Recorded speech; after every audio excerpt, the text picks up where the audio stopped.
Bonjour à tous, je suis très heureux de vous retrouver pour ce neuvième épisode déjà du podcast Destination Paris 2024. Vous avez l'habitude, chaque mois on part à la rencontre des Mosellans qui préparent les JO. Et aujourd'hui je reçois une Mosellane d'adoption, c'est Adina Diaconou. Bonjour Adina, comment ça va? Bonjour, ça va? Alors Adina, il est temps d'apprendre à te connaître et je te propose de commencer le podcast avec la première partie qui s'appelle la cérémonie d'ouverture.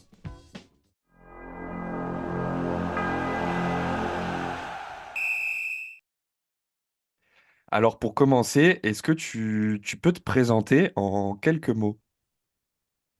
Je m'appelle Adina Diacono, je suis joueuse de tennis de table, je viens de Roumanie et j'ai 24 ans.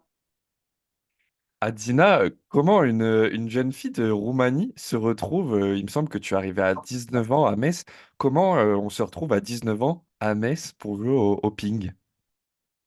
Euh, Déjà, mais cet été, ils voulaient que je joue pour eux avant parce qu'ils m'ont déjà vu au championnat d'Europe jeune où j'avais des très bons résultats. J'étais championne d'Europe en moins à 18 ans.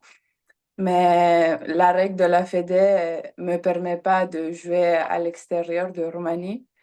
Et moi, je voulais jouer avec Metz parce que la Pro, c'est une des le plus forts championnats d'Europe. Et du coup, moi, je voulais avoir deux matchs forts pour enlever, pour...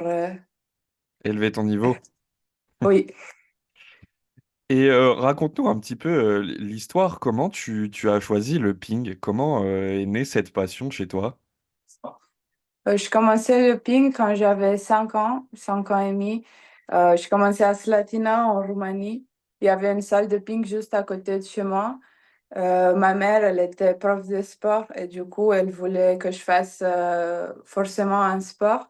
Et dans ma ville, Slatina, c'est une petite ville en Roumanie. Du coup, tennis de table, c'était le seul sport où tu pouvais faire performance. Parce qu'avant, il y avait beaucoup de joueuses de Slatina qui étaient dans l'équipe nationale. Du coup, ma mère, elle voulait ça pour moi. Et moi, je me suis dit, vas-y, pourquoi pas, je voulais essayer. Et du coup, j'aimais trop, dès quand je suis rentrée dans la salle, ça m'a impressionné la vitesse du jeu. Il y avait beaucoup de filles, beaucoup de garçons aussi. Je sais pas, dès le premier moment, quand je suis rentrée dans la salle, j'aimais bien cette sport. Et du coup, petit à petit, tu es arrivé très tôt en Moselle. Est-ce que tu es attaché aujourd'hui à cette ville de Metz? Est-ce que tu aimes bien revenir? Oui, bien sûr, je peux dire que Metz, c'est comme ma deuxième ville. Dès que je suis arrivée aussi à Metz, j'étais très bien, Accueilli? hum, oui, de tout le monde. Je me sentais bien, je me sentais pas comme une étrangère. On était tous comme une famille et du coup, ça m'aidait beaucoup trop pour m'adapter plus vite et pour travailler bien pour mon niveau de jeu. Et du coup, maintenant qu'on te connaît un petit peu mieux, je te propose qu'on passe à la deuxième partie du podcast qui s'appelle Les Jeux.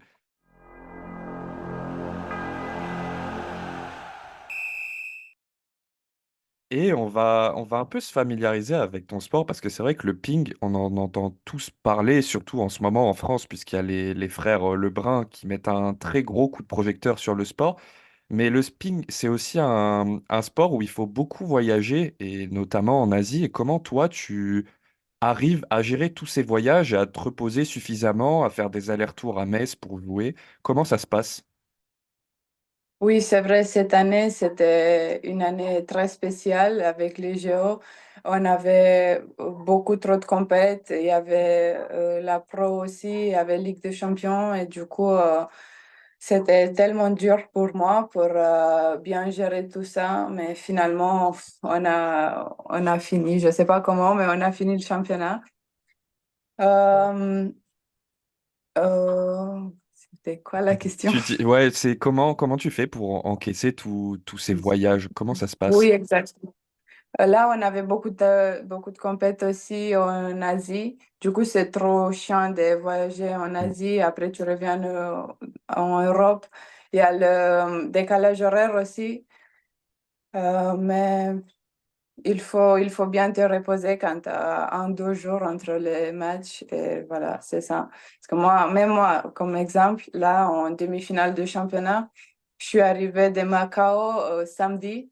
J'ai voyagé 32 heures. mm, Je suis partie vendredi à 6 heures du matin. Je suis arrivée à Metz à 14 heures. Et après dimanche, on avait la première match de demi-finale mm. chez nous. Du coup, c'était un peu compliqué, mais bon. Ouais, j'imagine. Et justement, toi, comment ça va? Comment va ton corps? Comment va ta tête? Tu le disais, c'était une saison très compliquée. Oui, la tête pour moi, c'était le plus important parce que si moi, normalement, je gère super bien tous les moments importants parce que je suis très forte dans la tête.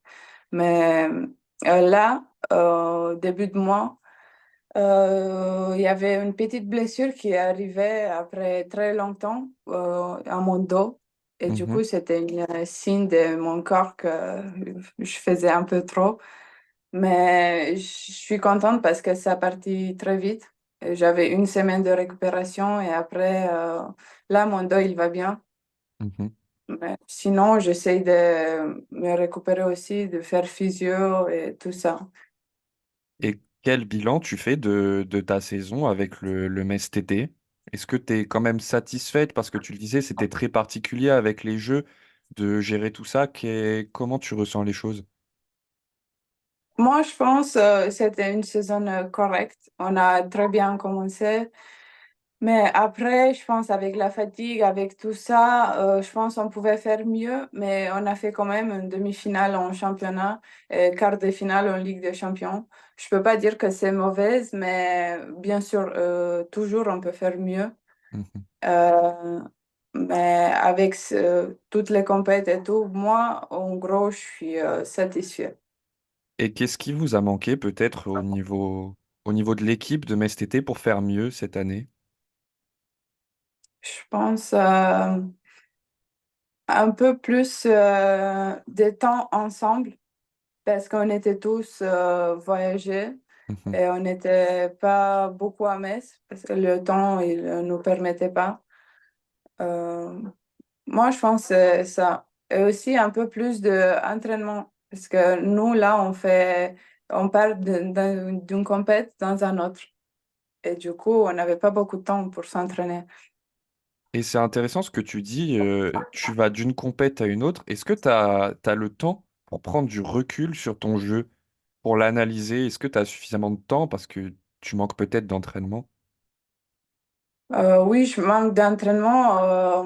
Effectivement, dans une salle, quand je fais que ça, parce que nous, on s'entraîne aussi en compète, mais c'est pas pareil. Mm, Parce que là, tu penses à autre chose. Tu peux pas améliorer tes trucs. Là, tu t'entraînes juste pour ton prochain match. Et tu peux pas travailler sur un truc pour long terme. mm. Est-ce que tu arrives à prendre du recul sur tout ça, à analyser un petit peu? Oui, bien sûr, moi je fais tout le temps ça, soit moi-même toute seule, soit avec une entraîneur.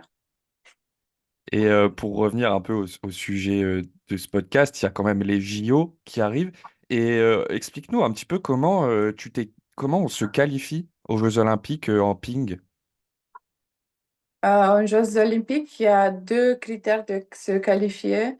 Il y a par classement mondial et il y a un ou deux compètes où tu peux te qualifier par équipe et ensemble aussi en double mixte. Nous, on s'est qualifié direct au championnat du monde parce que le premier 8 équipes du championnat du monde va direct aux Jeux olympiques. Euh, Sinon, il y a le qualif ensemble, là, fin mai, mais qui est qualifié par équipe, t'es pas obligé pour faire Mhm. le qualif ensemble parce que tu es déjà qualifié. Et D'accord. en mix, ça fait pas longtemps que ça se finit en une compète en Tchéquie, c'était, je pense. Ouais, moi, je fais que par équipe. Ok. Et ça s'est bien passé du coup pour toi. Oui, c'est très bien passé parce que ça fait 2 ans au championnat du monde, on a perdu en 16e. Du coup, cette année, avec la pression des JO et tout, on a quand même réussi à faire quart de finale. Et du coup, je suis très contente parce que aussi, j'ai joué dans l'équipe comme numéro 3 et je suis apporté tous mes matchs comme numéro 3. Du coup, c'était même mieux pour moi. Et à Metz, tu as eu une coéquipière, Pauline Chasselin, qui a déjà fait les Jeux Olympiques. Est-ce que vous en avez parlé toutes les deux? Il me semble qu'elle était à Tokyo. Est-ce que vous avez échangé un petit peu à propos des Jeux? Oui, bien sûr, même quand elle est revenue de Tokyo, on a parlé, on a discuté un tout petit peu. Bien sûr, le JO, c'est très spécial. Chaque édition, moi, je trouve que c'est spécial avec des spécifiques différents. Et là, parce que c'est à Paris, ça va être même plus spécial. C'est en Europe. Aussi, moi, j'aime bien Paris et du coup, je pense ça va être magnifique. Ouais, justement, la France, c'est un petit peu ton pays d'adoption. Est-ce que ça te fait rêver de disputer des Jeux en France? Oui, ça me fait rêver déjà de se qualifier aux JO, mais là, quand on est déjà qualifié, j'aimerais bien gagner une médaille aux Jeux Olympiques. Et à quel point c'est marquant pour toi tu vas défiler sous ton drapeau, tu vas représenter ton pays et en plus dans la compétition un petit peu reine du sport. Est-ce que tu as hâte? Est-ce que tu es un petit peu stressé? Quel est ton état d'esprit? Pour l'instant, je suis pas trop stressée, mais je suis sûre que quand je vais arriver là-bas, je vais être trop stressée. Mais je sais pas, je pense que c'est un rêve dans tous les sportifs de haut niveau d'être là déjà, de gagner une médaille, c'est déjà au top.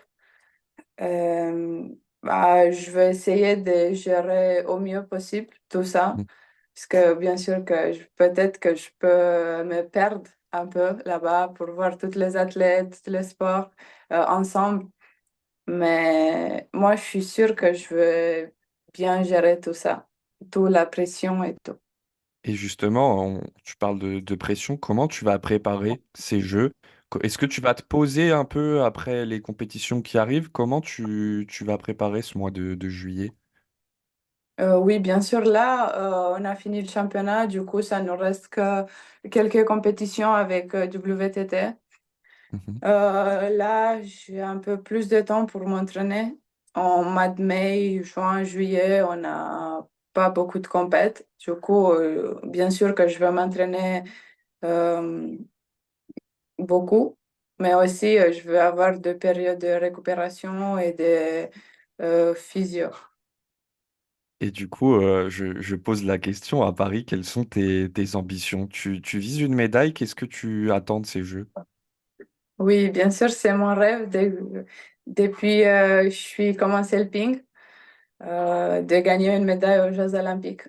C'est très spécial, c'est toutes les 4 années et je pense tous les sportifs de haut niveau visent ça dans leur vie. C'est quoi le mieux? C'est une médaille au JO ou une autre médaille en championnat du monde, par exemple? Les deux sont très importants, mais je pense la médaille aux Jeux Olympiques, c'est beaucoup plus spécial parce que c'est JO déjà et c'est toutes les 4 ans. Et du coup, je sais pas. Bah, merci Moi, je encore. vais le deux. Toi, tu veux tout. Bah, merci beaucoup, Adina, d'avoir été avec nous aujourd'hui pour échanger sur le ping et sur ta vision des jeux. On te souhaite le meilleur. On te souhaite une médaille aussi. Et, euh, Merci. et d'ici là, vous serez tenus, comme d'habitude, au courant des aventures olympiques d'Adina sur le site de letsgomes.com. À bientôt. Merci.